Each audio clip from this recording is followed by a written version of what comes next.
Manual পদ্ধতিতে vote গণনা করা হচ্ছে। যেহেতু 21টি হল তথা 21টি কেন্দ্রের ফলাফল, প্রথমে হলের ফলাফল গণনা করা হবে, পরে কেন্দ্রীয় ফলাফল গণনা করা হবে। আমি যতটুকু জানি যে এরই মধ্যে 2টি হলের ফলাফল গণনা শেষ হয়েছে, তবে আনুষ্ঠানিকভাবে ঘোষণা করা হয়নি। আমরা যতটুকু জানি যে একসাথে সবগুলো হল সংসদ ও কেন্দ্রীয় শিক্ষার্থী সংসদের ফলাফল ঘোষণা করা হবে। 2টি হলের ফল যখন গণনা করা হয় তখন ওই 2 হলের যারা পুলিং এজেন্ট ছিলেন তাদেরকেই শুধুমাত্র ভিতরে ঢোকার অনুমতি দেওয়া হয় এবং প্রথম যে 2টি হলের ফল গণনা করা হয়েছে তাতে সময় লেগেছে 2 ঘন্টা। এখন পরের 2টি হলের ফলাফল গণনা আবার শুরু হয়েছে, আমি জানি না কতটুকু লাগবে। এরকম 21টি হল রয়েছে। এই 21টি হলের ফলাফল যখন ম্যানুয়াল পদ্ধতিতে একটি একটি করে গণনা শেষ হবে তখন কেন্দ্রীয় সংসদের গণনা শুরু হবে।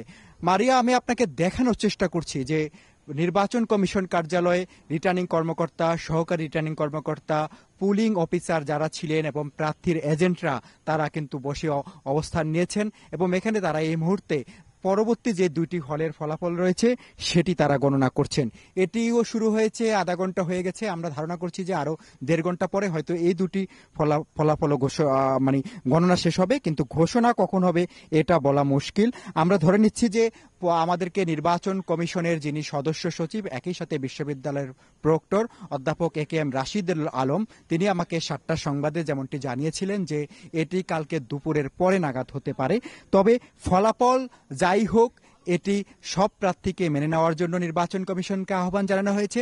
নির্বাচন কমিশন থেকে দাবি করা হচ্ছে যে এবারে নির্বাচন অত্যন্ত স্বচ্ছ প্রক্রিয়ায় সুষ্ঠুভাবে সম্পূর্ণ হয়েছে।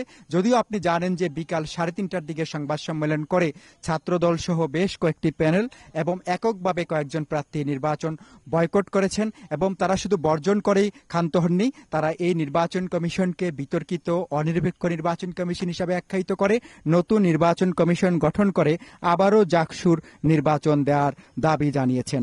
মারিয়া, আপনি জানেন যে এই জাহাঙ্গীরনগর বিশ্ববিদ্যালয় 1970 সালে একটি আইনের মাধ্যমে প্রতিষ্ঠিত হয়, যার কার্যক্রম শুরু হয় 1971 সালে।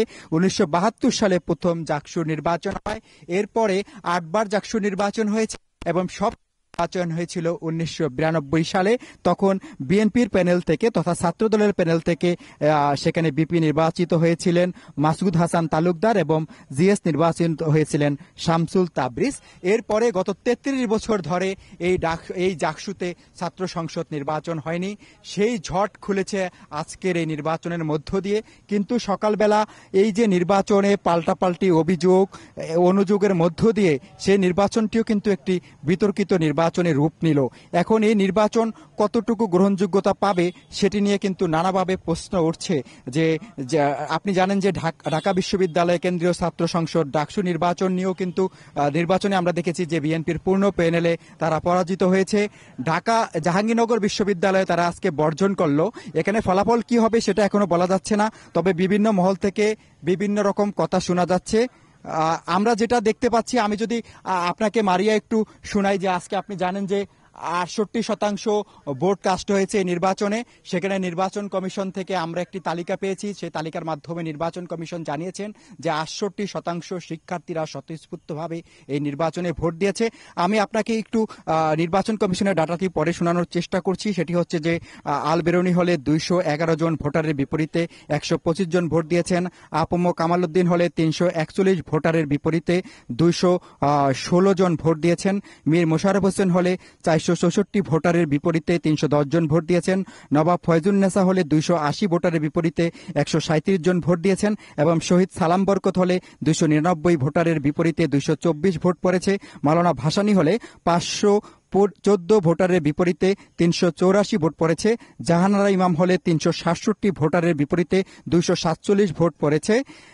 এছাড়া প্রীতিলতা হলে 399 ভোটারের বিপরীতে 246 ভোট। বেগম খালেদা জিয়া হলে 409 ভোটারের বিপরীতে 249 ভোট।